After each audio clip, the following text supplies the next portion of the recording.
Anna Malaya was born November 4th, 1983, to very poor and alcoholic parents in the Ukraine. In the winter of 1986, when Oksana was only 3 years old, in a drunken stupor, her parents forgot about her outside in the cold of winter. And because she was locked out, instinctively she crawled towards the nearest source of warmth, which was the family's kennel, where a whole bunch of dogs were sleeping. And incredibly, once she crawled inside of this kennel, not only did the dogs allow her to sleep there that night, but they kind of embraced her as one of their own. The next day, Oksana did not go back in the house, and her parents seemingly did not notice her absence. And over the next 5 years, Oksana would stay with this family of dogs, essentially living like she was part of their pack, which meant over those 5 very formative years from ages 3 to 8 years old, Oksana had almost no interaction with humans. Oksana rapidly learned how to behave like a dog and began only walking on all fours. She would bark instead of try to speak, and she would eat raw meat. By the early 90s, Oksana no longer identified as a human. She identified as a dog. And it was in the early 90s when a passerby happened to see Oksana running around on all fours in the back of her house in the woods,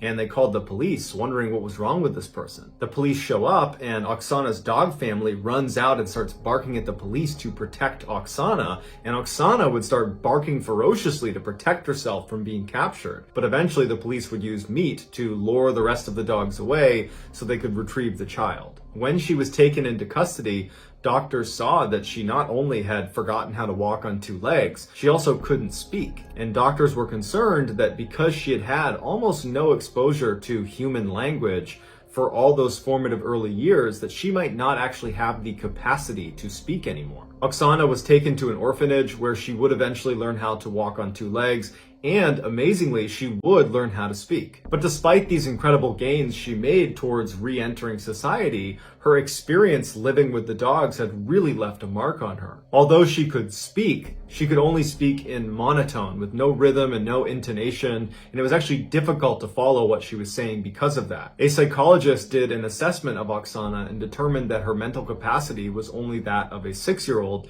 despite being a young adult at the time of this assessment. By the time she was 22 years old and had more or less re-entered society, she finally was able to have a boyfriend, and he didn't know much about her past. But when she decided to show him how easy it was for her to run around and bark like a dog, it apparently scared him, and he broke up with her and did not see her again. Today, Oksana lives on a farm taking care of animals, and she was recently interviewed on a Ukrainian talk show where she says she no longer wants to live like or act like a dog, she just wants to be a person. Here is some footage of Oksana Malaya acting like a dog.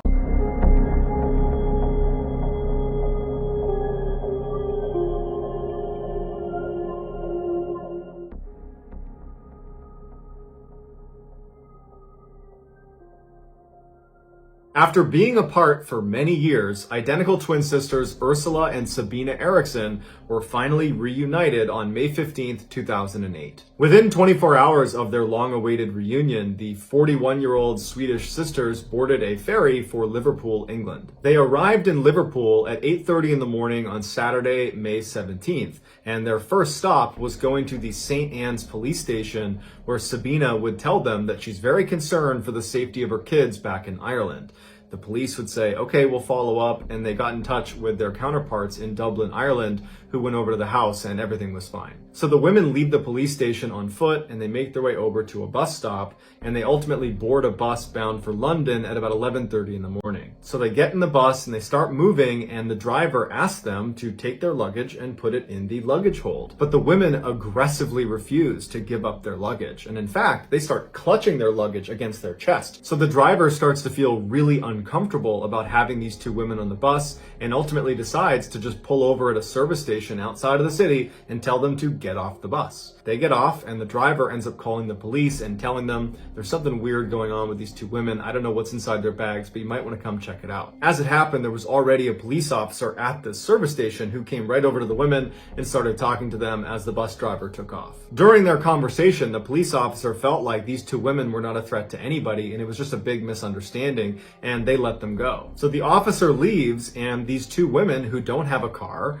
start walking down the highway on foot. Shortly thereafter, a security camera on the highway picks up the 2 women walking down the median of this very busy highway. And at some point, they try to cross the street. And it's obvious as you're watching this video that they're not going to make it. There's so many cars. And immediately, Sabina gets hit by a car. Now, Sabina was only grazed by the car, so she was okay, and she and her sister went back to the median of this highway. But enough motorists saw this happen that they called the police. And it just so happened that the responding patrol car that was in the area was being shadowed by a film crew that was filming for a TV show called Traffic Cops. So this patrol car shows up with cameras rolling, and they're able to get the sisters from the median over to the shoulder on the other side of the road. And they're talking to them like, what's going on? What are you doing here? And on camera, everything seems totally fine. Like there is no major issues here. These women were just stranded and were making some bad decisions walking down a highway on foot. Then all of a sudden, Ursula turns away from the officers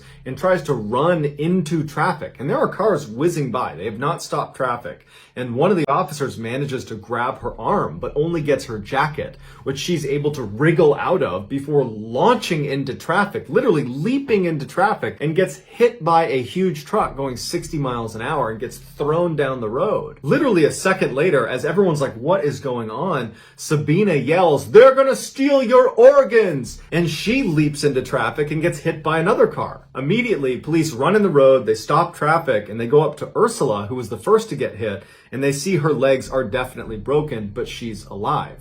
As for Sabina, she was totally unconscious, and they didn't know if she was going to make it. When the paramedics finally show up, Ursula, who has the broken legs, fights to sit up, and they're trying to tell her, like, lay down, you're hurt, you have shattered legs, you're lucky to be alive, lay down.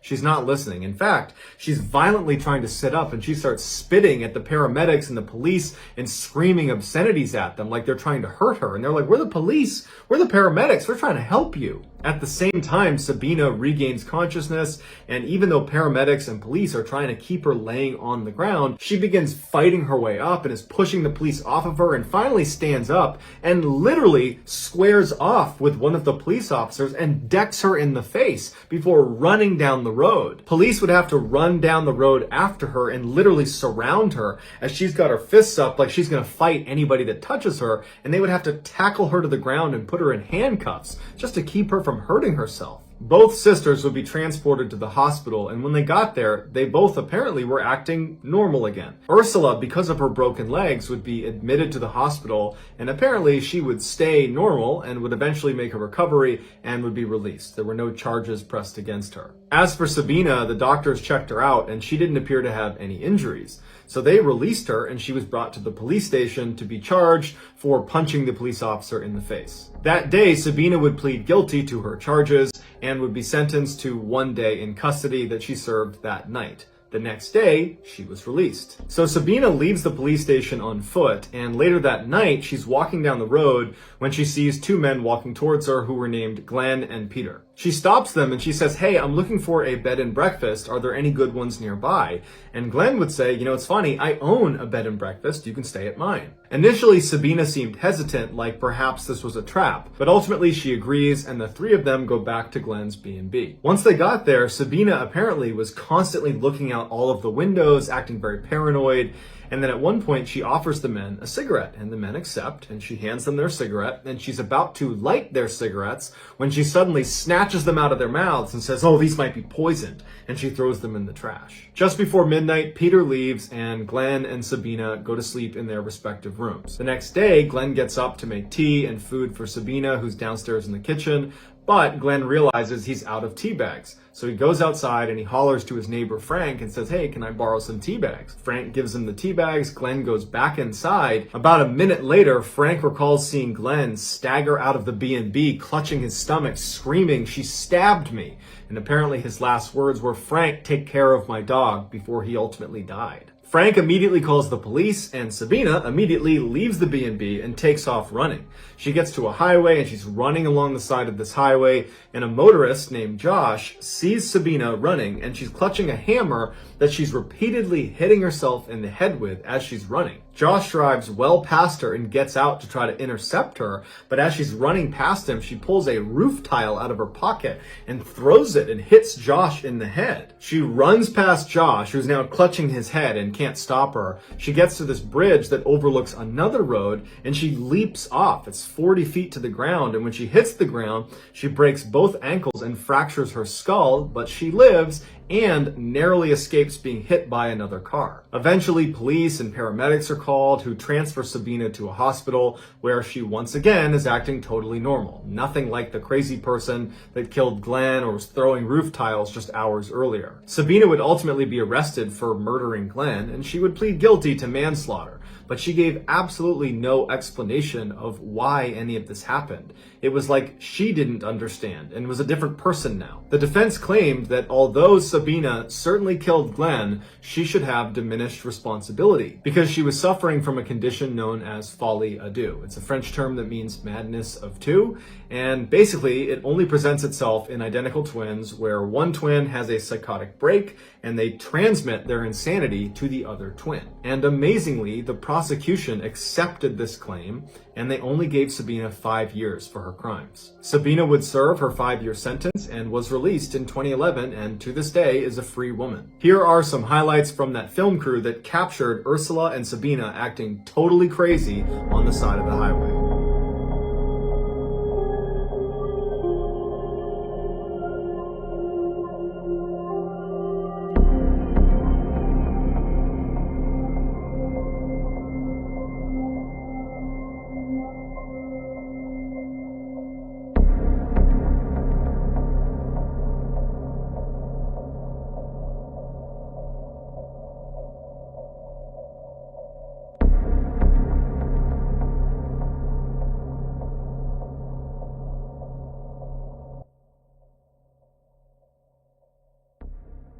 In June of 2011, law student Lauren Giddings was only one test away from completing her dream and becoming a public defender. Even though she had a ton of studying still to do, she had taken off the first week in June to go to her sister's wedding where she was the maid of honor. Right before she left the wedding to go back to school, she joked with her family that she was going to be locking herself in the library and just studying 24/7 and that nobody should get in touch with her. But when she got back to campus, none of her classmates that she studied with saw her at the library. And in fact, when they didn't see her for a couple of days, they started reaching out to her and texting her and calling her to see if she was okay.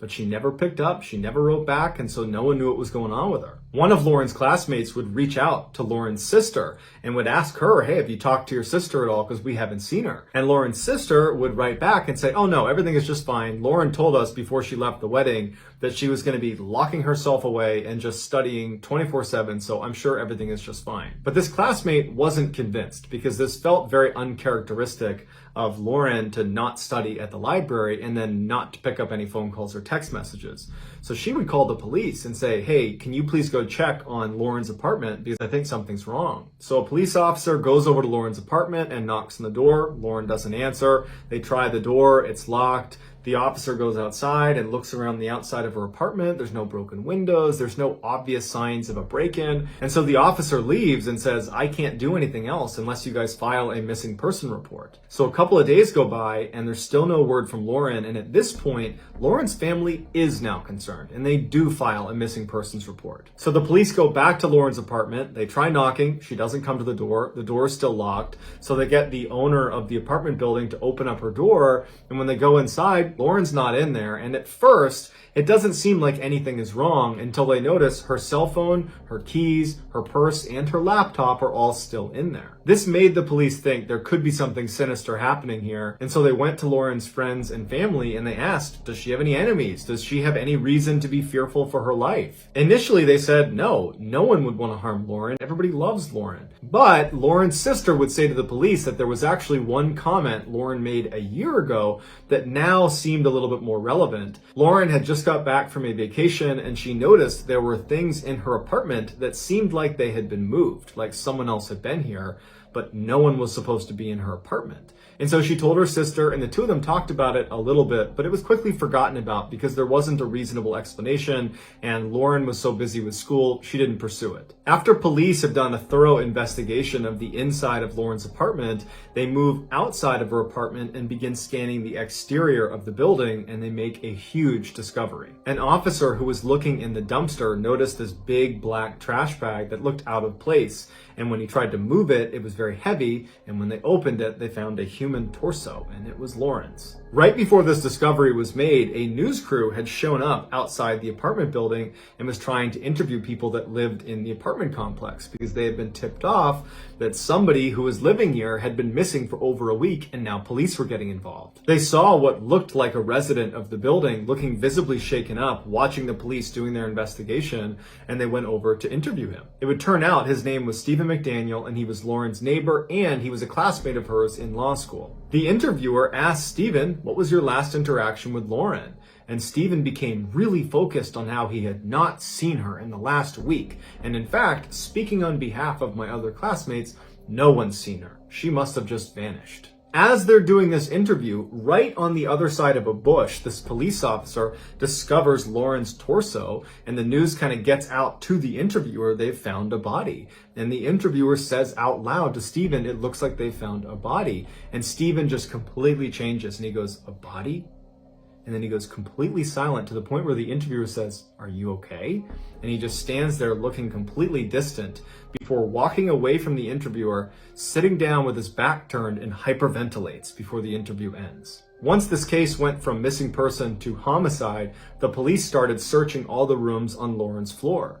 And Stephen's room is right next to Lauren's, so he was the first room they searched. Apparently, as they began searching his room, he was standing just outside the door and sweating profusely and drank over 10 bottles of water. In his apartment, they found a key to Lauren's apartment. And what he would do is whenever she was gone, he would sneak into her room and download her hard drive, as well as steal little souvenirs like small articles of clothing and other things that he would hoard in his apartment. When they went on Stephen's computer and checked his browser history, basically the only things he did on the internet were look at Lauren's Facebook and LinkedIn profiles. But the creepiest thing they found was this camera that was literally duct taped to this long pole. And on the camera were all these surveillance videos of Lauren, because what he would do is he would go outside and he would hoist up this camera and he would film her through her windows in the middle of the night. Stephen was quickly charged with Lauren's murder, to which he pled guilty, and he would openly confess to the details of how she died in court. Most times, he used this surveillance footage to confirm she was not in her apartment so he could sneak in and steal from her. But on the day she was murdered, he would use that camera technique to confirm she was home. And shortly after confirming she was in fact home and asleep, he put on a mask and used his key to get into her apartment and walked right into her room, which woke her up. According to Stephen, she apparently sat up and said, "You need to leave." At this point, he jumps on the bed, and in their struggle, his mask would come off, and Lauren would recognize it's clearly Stephen, and she would plead with him by name to stop. But he didn't stop, and he would strangle her to death. Afterwards, he dragged her into the bathroom and began cutting her up into fairly small pieces. Some of those pieces got flushed down the toilet.